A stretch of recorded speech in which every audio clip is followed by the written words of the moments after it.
માણસ કમાય પણ પાછો વાપરે. અર્થની ના નથી. ધર્મને સાચવીને અર્થ કમાય, કારણ કે પહેલો ધર્મ છે.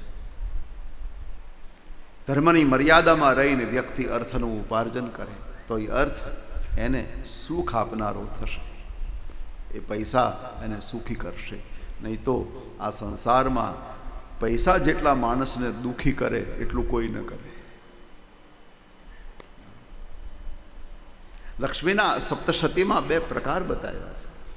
ઋષિ માર્કંડેય એમ કહે છે કે યાશ્રી સ્વયં સુકૃતિનામ ભુવનેશ્વર લક્ષ્મી.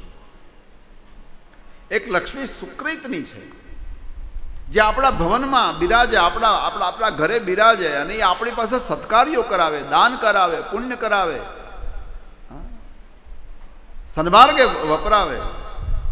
અને એક લક્ષ્મી પાપાત્મનામ કૃતધિયામ હૃદયેષુ બુદ્ધિ. એ બુદ્ધિમાં પ્રપંચ ઊભો કરે છે, બુદ્ધિને ભ્રમિત કરે છે. એક લક્ષ્મી. હવે એ લક્ષ્મી કઈ રીતની હોય છે કે એ માણસને એવો વિચાર આવે કે હું કમાયો છું, મેં મહેનત કરી છે, અને હું મારા માટે નહીં વાપરું તો પછી કોના માટે વાપરીશ? અહીંથી શરૂઆત થાય છે જીવનને બગડવાની. હું મારા માટે વાપરીશ, પછી પોતા માટે વાપરવામાં તો ઘણું આવે ને. એમાંથી અસંસ્કાર નિર્માણ થાય, એમાંથી જીવન બગડે. આ જીવનને બગાડનારી પણ લક્ષ્મી છે. આ કુબુદ્ધિ, બુદ્ધિને ભ્રમિત કરનારી.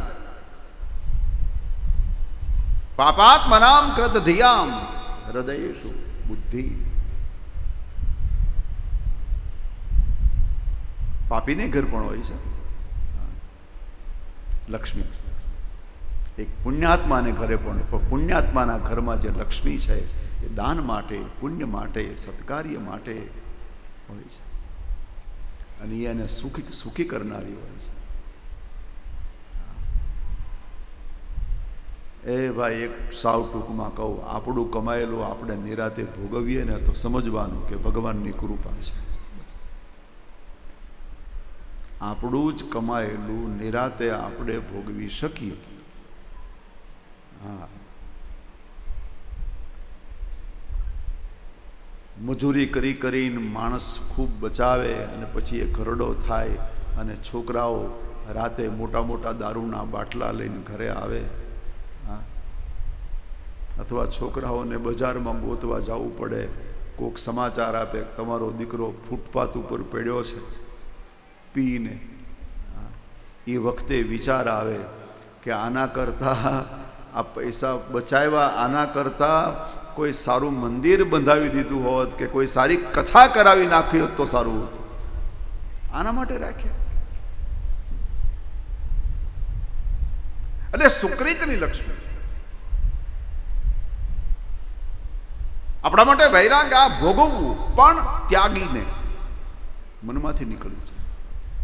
જનિયત ભાગવતમાં લખ્યું જનિયત્યાશુ વૈરાગ્ય વાસુદેવે ભગવતી. ભગવાન વાસુદેવની ભક્તિ,